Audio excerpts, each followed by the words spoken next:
So here we are on part 3 of my witch story, my coming out as a witch and all that jazz, which is funny because I haven't even gotten into the bigger parts. But after my humiliation and embarrassment of failing the hand fasting, I decided that I was going to take a break from witchcraft, but the break didn't really last as long as I had expected it to. I don't know whether it was the fact that I didn't want to admit that I had failed at something, or whether it was because I was actually feeling a lack of guidance, but what ended up happening was I ended up coming back into witchcraft feeling like maybe it wasn't my fault that I was so inexperienced, that maybe I just wasn't really getting the type of, encouragement that I needed, or that maybe my sources were just way too advanced for me and that I had started way at the top. I think it was something that I had read online that said that Raymond Buckland's book was good, but that it wasn't good for someone that was a solitary witch and that there were better resources out there. I think it was also encouraged by the fact that I'd seen another book called The Solitary Witch, and that I'd seen a lot of books basically for the solitary witch, which made me feel like I had picked up a source that was meant to be used for an advanced student that had everything open to them, and that I wasn't really learning the things that I should be learning, and that maybe I just needed to learn them a different way. So this ended up basically forcing me in a way. I say forced, but I wasn't forced. It made me really want to reach out and get new resources, but again, online resources, I didn't really know if they were legitimate or not. I mean, this is before I really understood how flexible witchcraft was and how flexible being a practitioner was. So I really tried to focus on the published works of people, actual witches that were well known in the community. And so I ended up picking up a book called Teen Witch by Silver Ravenwolf. And I ended up picking up this book, and I thought to myself, well, I'm a teenager, I'm a witch, so this will be a good book. And again, this is another book I'll end up reviewing on this channel. I did not like it. I felt like the writing was way too simplistic. I feel like it was a book for 10-year-olds and not a book for teenagers. And the more I read, the more I realized that maybe I failed not because of my insecurities, not because I was obviously very naive, heaven forbid I was any of those things. I felt like I had failed at the hand fasting because I just was not a happy-go-lucky Wiccan. The thing with Wicca is that it's a very positive religion. Witchcraft in general is mostly positive. Now in witchcraft, which I'll go into the differences between Wicca and witchcraft, because there is a difference, in witchcraft, there can be good and bad, but mostly it's positive. Wicca, however, is all positive. It's happy-go-lucky, bright colors, bright nature, everything is happy and positive and goodwill towards all. Whereas, I considered myself a realist. So trying to get into this state of mind where everything was happy and positive just really wasn't possible for me. And that's when I found Nocturnal Wicca. And upon reading the back of the book, and again, it's another book I'm going to review, reading the back of the book, it really stood out to me. Most of the rituals were done at night. It followed more about the moon phases. It was for the solitary practitioner, and it was less about groups and more about people that liked their privacy. It followed the dark gods and goddesses, and it seemed like it had a better handle on what reality was. It followed less of the happy-go-lucky bright pattern and focused on darker colors, darker themes. And it wasn't evil magic. It was just regular, magic like what you'd see in Wicca, but it was handled in such a way that it felt like it was for a person like me, the realist, the person that just wanted to be left alone, that just wanted to do my rituals in a corner away from everybody else. And I thought to myself, this was it. This is what I'd been looking for. I didn't have to give up on witchcraft. I just had to find the witchcraft that really suited me, and then that was Nocturnal Witchcraft. And I will say that Nocturnal Witchcraft, it does give a lot of interesting, extras. It adds on to Wicca in a way that I think could really benefit a lot of people. It goes into the 4 soul types. It goes into, the dark gods and goddesses and how to properly worship them. There's more moon rituals, and it gives you more options when it comes to colors that you can use, what they represent, the meditations and things like that. It's definitely more personal, and I liked that about it. But again, it was just one of those things where I read it for a while, I was like, man, this is perfect. And it ended up being not perfect. I still couldn't do the rituals. I still didn't have the supplies. I still didn't feel confident. I still didn't feel like this was what was for me. So now I'd gone through 3 separate books where I tried and tried and tried, and no matter how much I learned, there was just something that wasn't clicking. And so eventually I had to admit defeat. I had to admit that maybe this wasn't the path for me. Because again, I still didn't want to admit that I wasn't ready. I just wanted to think that maybe that witchcraft just wasn't my path after all, and that I'd made some sort of mistake. The rest of my time being a witch, there was a lot that happened. There was a falling out with a lot of people in my life due to relationships and drama, and then of course there was the whole coming out to my mom as a witch, which hadn't gone over well at all, but I'll cover that in a separate video. And nothing got burned, but I did have to hide away my things for a while, and ultimately, after the failure of the hand fasting and then trying to get back into Wicca with Nocturnal Wicca, and just not feeling it and not feeling confident, again, rather than accept that I had failed and that I wasn't ready and that I needed more confidence and more study before I could get into this stuff, I just kind of said to myself, well, I'm obviously not a witch, I need to just stay away from religion, maybe I'm an atheist. And for a while I had a lot of backlash towards religion. I think I got mad at myself, and in getting mad at myself I started to lash out at all religions, and I actually made a religion whose job was solely to point out the flaws in other religions. And I just started dissecting books like the Bible and the Book of Mormon and even witchcraft as a whole. I started dissecting all of it and saying, this is wrong, this is wrong, this is wrong. And once I had that whole rebellious phase out of me, which only lasted a couple of months, I kind of just gave up on religion in general. I didn't have time for it, there was just too much going on in my life, and I kind of just let it slip away because I didn't feel like I needed it and that I was better off without it. But fast forward into, living on my own, and I'm in my 20s, I'm 20-ish, I finally had that moment where I realized that I was missing out on something. The whole purpose of religion is that it offers you guidance, and it basically gives you some sort of structure in your life, whereas you might not have any.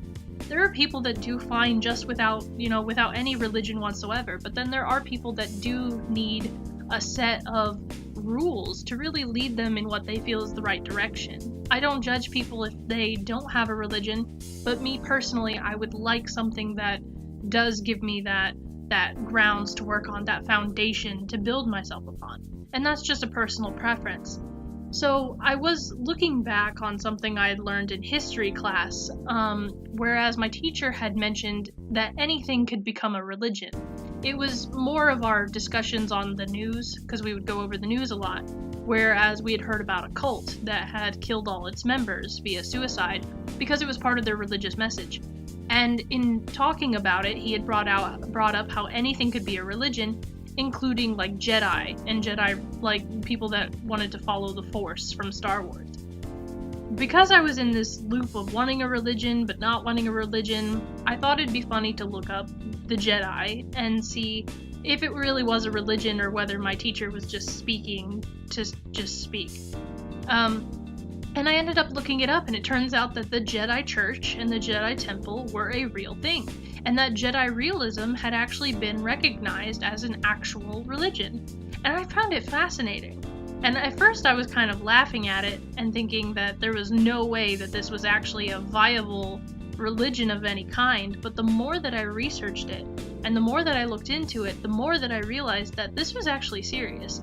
And not only was it serious, but it followed really closely to witchcraft and the Wiccan beliefs, except that it kind of took the same ideas but incorporated a modernized version of the Force and how we could utilize it in our world. And it also recognized that Star Wars was not real, but that there were some very good teachings that could be pulled from it. And the more and more I read, the more and more I said, this actually speaks to me. This is something that actually connects with me. And on impulse, I paid $20 to get this little certificate saying, congratulations, you are a Jedi. And I don't know why I did it, I just felt so drawn to this path. And this is where I'll shorten the story, because it's very long. But I ended up finding the Jedi Church on Facebook, and I actually started talking constantly with other people who believed in the Force. And I was really just drawn to this religion and really looking forward to learning about this religion. But then I realized that much like Wicca and witchcraft in general, everybody had their own interpretation. Not only that, but it was Facebook, so there was a lot of people that came in thinking that the Jedi Church was just a Star Wars fan page. And they would post Yoda memes and a bunch of other Star Wars jokes and pictures. And I really got disappointed because I felt like there was nobody that was taking this very seriously, and so I wasn't learning anything. And that's when someone reached out to me and basically told me that there was a school that I could go to online called the Institute for Jedi-Realist Studies. And this person happened to be the Jedi Grandmaster, the person running the website. So I obliged. I was like, wow, that actually sounds great. And I will say that IJRS, the Institute for Jedi-Realist Studies, it is actually a really good website in that everything is blared as if it is an online college course, and it's free. So you don't have to worry about paying any money. And it has actual teachers, and they really break down what Jedi-Realism is about. Well, what their form of Jedi-Realism is about. And while I was studying, I kept thinking to myself, well, if the Jedi are real, then the Sith might be real too. Upon bringing it up to the Jedi Grandmaster, she basically told me that I was silly, and that the Sith weren't real, and that even if they weren't a threat to the Jedi. And I thought to myself, well, how do you know if you've never looked it up? Have you researched this? And she told me that she didn't have to because she already knew the answer.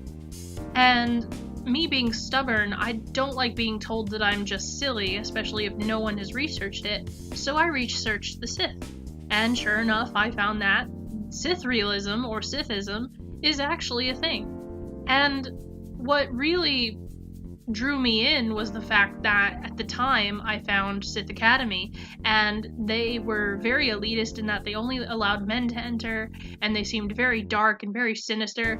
And upon joining, I guess upon infiltrating, quote unquote, it turns out that they weren't really dark at all, and that, like Nocturnal Wicca, they basically were not exactly the opposite of Jedi-Realism, but that they were the more realistic version of what the Force should be about. I mean, instead of being happy-go-lucky and just hoping things work out and talking out the issues, they were more about taking action against issues.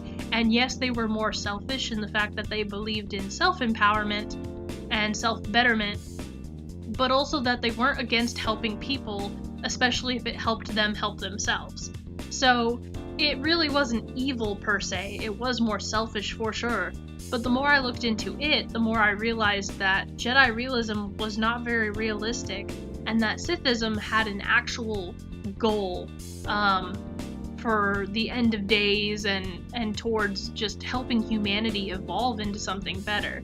So I ended up kind of switching sides. I stuck with studying Jedi-Realism, but I also became heavily involved in Sithism, and I actually graduated. I went from Acolyte to Apprentice to Master to Lord and then to Darth.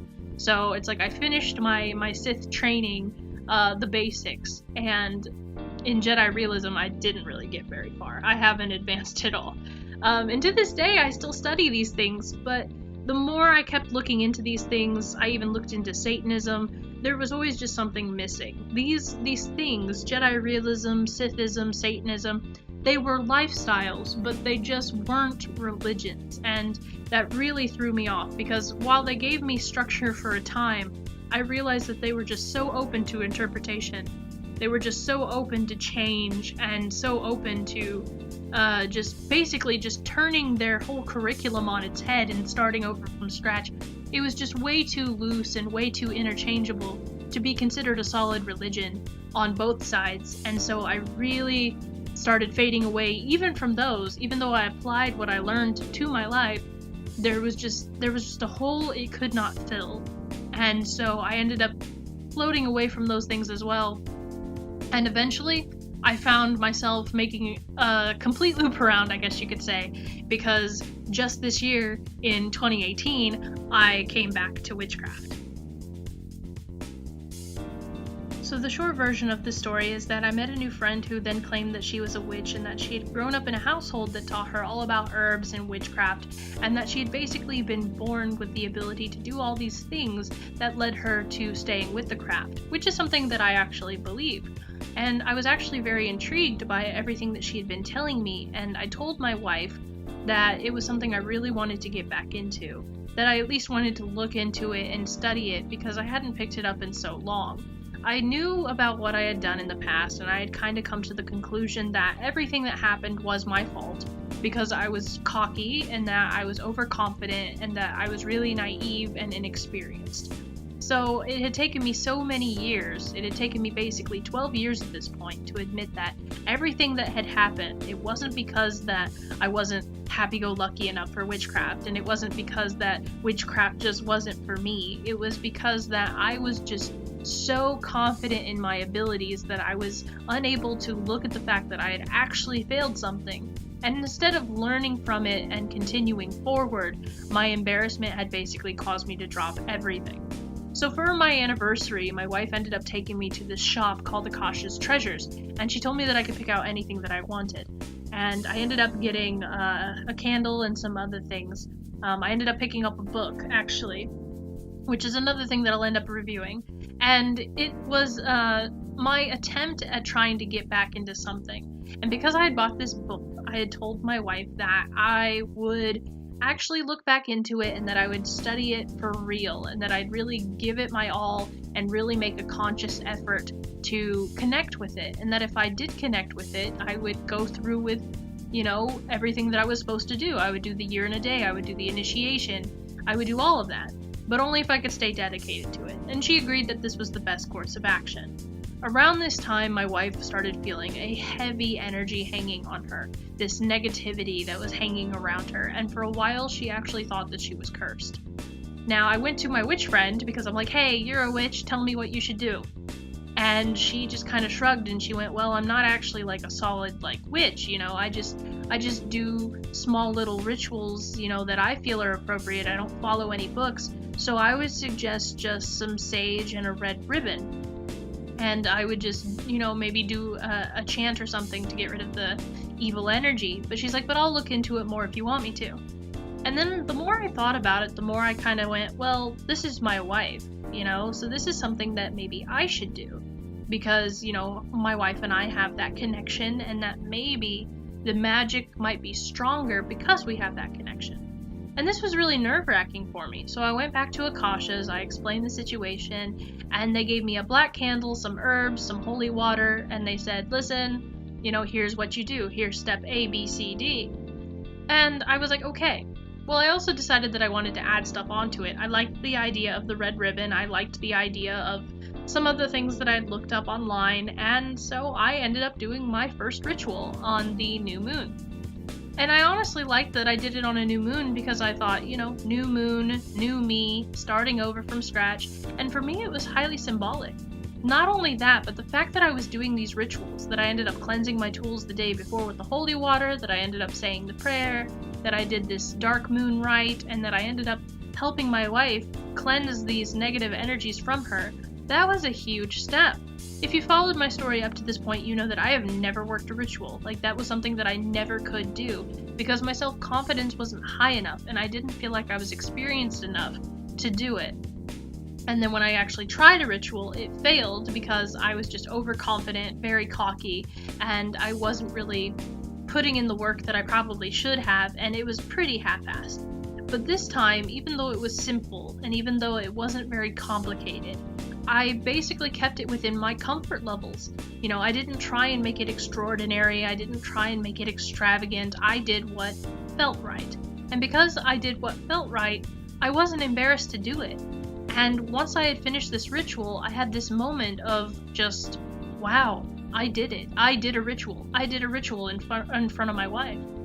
And I did a ritual just in general, and this is amazing. it was the first time I had had a moment to actually practice witchcraft, and it had actually been a moment where I wasn't totally embarrassed to the point where I was mumbling under my breath and hoping that nobody was watching. So it was really a big moment, and it was in that moment that I realized I can do it. I can do this. I can do rituals. I can do the studying. I can make the supplies. I can buy the supplies. I'm an adult now. Like, maybe it's time to look back into witchcraft. And so sure enough, I ended up doing that. My friend and I, we've, purified our houses. We've celebrated Lughnasadh together. And even though I won't say I'm an expert in any sort of thing, I have come back to the craft, and it has been for the better, I think. I'm learning all these new things. I'm feeling better about myself. I'm feeling more confident, but not in the way that I was before. Definitely not in the cocky manner that I was before. And because I realized that witchcraft isn't about the fancy altars, it's not about the fancy supplies, it's not about, being in groups or having the fancy robes or daggers or whatever, because I realized that it can be so personal, and because it can be so simplistic, and that the only tool that you really need is yourself. Because I have realized this in my studies and in my practice, that is why I made this channel, so that I could share these things with you, so that you don't have to feel overwhelmed, so that you don't have to feel like you're not a good enough witch, so that you don't have to feel left out because you can't afford certain things, or because you can't always have real pumpkins, or because you can't always have fresh apples, or fresh herbs, or fresh oils, or anything like that. So that's what this channel's for. But that's pretty much how I came back to the craft, and how I'm now on the path to my initiation once I reach the year and a day. So that is my story about how I came to the craft and how I left it and came back and all that fun stuff. I mean, it really has been a journey, and because it has been a journey, and because I did learn so much, and I did realize that we all are going to make mistakes, and you do fail sometimes, and because it does take a little bit of humility and a bit of modesty in order to really get into this sort of thing, and that it can be both a lifestyle and a religion, and that there's your way to learn, and then there's the texts and this and that. Like, there's so many pieces to it. That's why I decided to make this channel. I wanted to show that you don't have to have the extravagant altars, you don't have to have the fresh herbs or the oils or the candles, that really the only tool that you need is you. I want others to try and find that place where they belong, and if they're struggling the way that I did, especially when I started the craft 12 years ago, I really want to be that person to be like, hey, it's okay. Here are some alternatives. Here's some things you can do. That's why I'm doing the book reviews. That's why I'm doing the budget witch shopping list. That's why I'm doing the things that I'm doing and telling the personal stories, so that people know that it's okay. We all have those moments where we fall on our face, and we all have those moments where we have self-doubt, and that's all right. But thank you again for joining me. Go ahead and leave a like if you like this video. Feel free to share it around if you want. I will be making videos again shortly, and I've already got some awesome things planned for this channel, and I really hope to see you around when I get to them. So thank you all so much again for the support and the love, and blessed be.